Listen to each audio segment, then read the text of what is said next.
Hello, everybody. It's Friday. That means it's time for another topic of the week.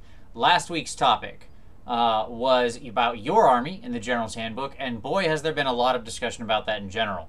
Discussion in the comments, discussion on lots of videos. We covered it on the show this last week. It really seems to me that most people are pretty happy, like looking at Twitter, looking at Facebook, looking at responses and videos. Seems like most people are pretty happy with where their army is, and more or less happy with how things shook out as far as points go, or battalions or stuff like that. Obviously, the one complaint is that some of the factions are a little weak. We talked about that on Warhammer Weekly this week. I'm hoping that we see a lot more of those soon, in the same way they've been rolling out with like the Bone Slitters, and we'll get the Beast Claw Raiders soon and stuff like that.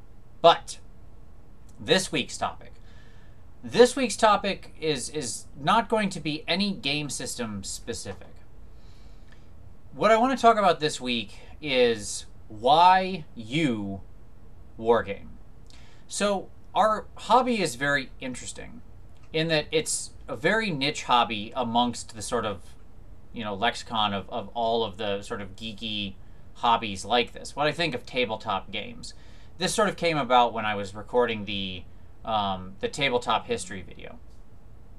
I started thinking about like the categories of games, the fact that there's CCGs and role-playing games and war games, and I think of all of those as being tabletop games. There's probably board games in there too, but we'll leave those to the side for the moment, because I'm not sure you engage with them in the same way you engage with these other ones, but that's for a different time.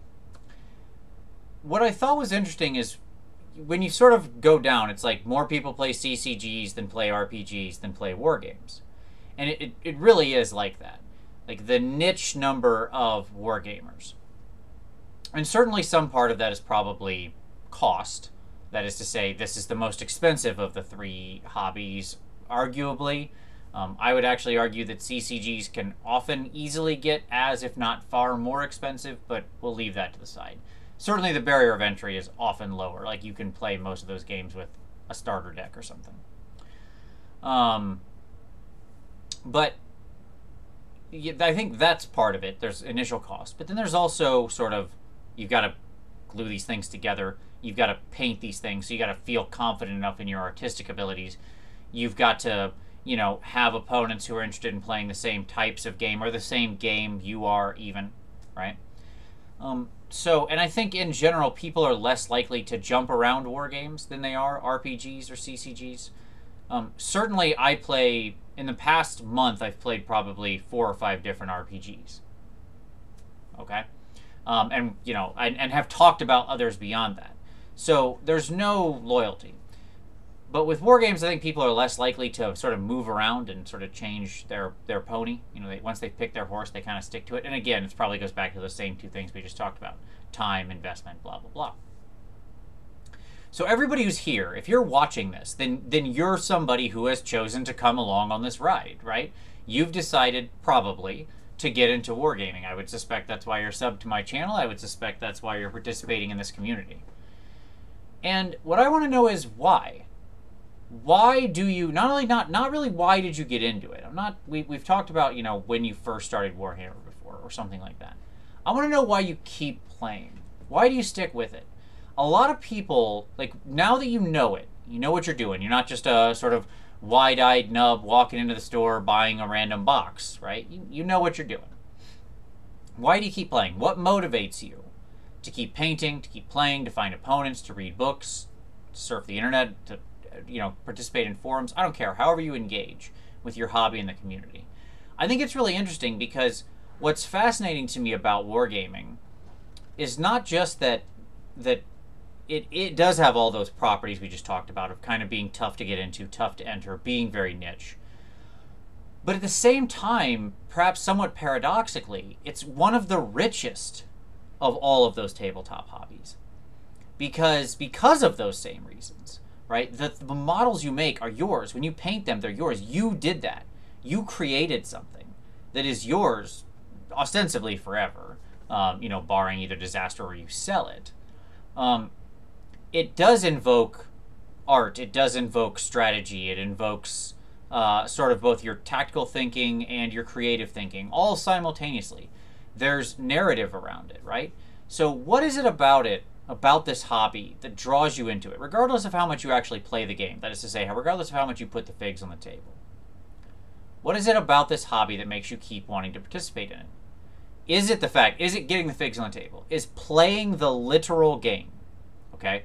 The, let's say, 2 to maybe 5 hours a week, if you're a lucky person every week that you get to play, which I don't think that's the average or the common experience. My experience is people get to play far less than that.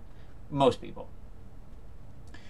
Is that the reason you continue this hobby? Does that experience you have in those few hours, is that your number one thing that keeps you in the hobby?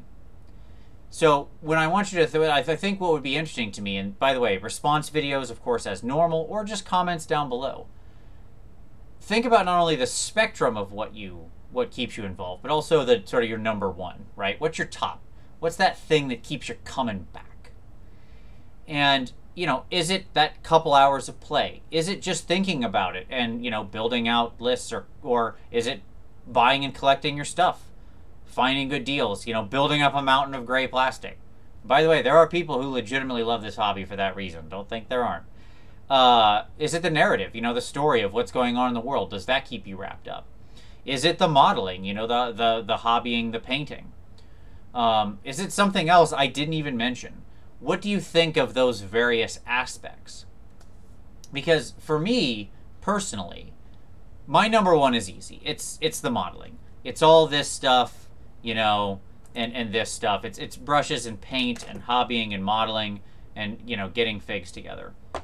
I love it. I really do. I love everything about it. It is what keeps me sane in life, if that's possible to imagine. It's sort of a centering thing for me. I love to paint. It's stress relief. I like creating something. I love the feeling that once it's done, it's mine. That's why I'm surrounded by a bunch of armies I've painted. But I understand that one man's meat is another man's poison at the same time. I know there are plenty of people out there who don't enjoy that. I would say if I had to rank it, you know, sort of under there, honestly, for me, the sort of narrative of the world, the narrative that they're giving you, that is to say, what's in the story, it's probably one of the least important elements to me. It's interesting. It presents flavor, but I view it at a sort of 40,000 foot level. I like the broad strokes. The characters are neat. The general things they're doing are neat, but I don't really care to get into the nitty gritty. It's not interesting to me. You know, I barely find... I don't read any normal fantasy novels. I'm certainly not going to read this. And that's just me. Again, that's not a bag on it. I'm just saying it's a time question. But if I had to go with my second, it would be, you know, playing the game. Engaging in that sort of tete-a-tete. I don't know, playing the game. Whatever the appropriate thing is.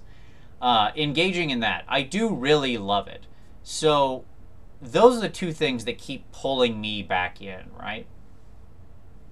But I want to know why you keep playing. Why do you wargame? That's the topic. So like I said, throw in the comments down below, or better, make a response video. All those videos will be linked down in this video, so you can always return here to reference everybody who made a response. Also down below, you'll find the link to last week's video, which of course will contain all the responses to that one. By now, you probably get how this works. So there we go. Thanks for watching. Very much look forward to the responses on this one, and as always, we'll see you next time.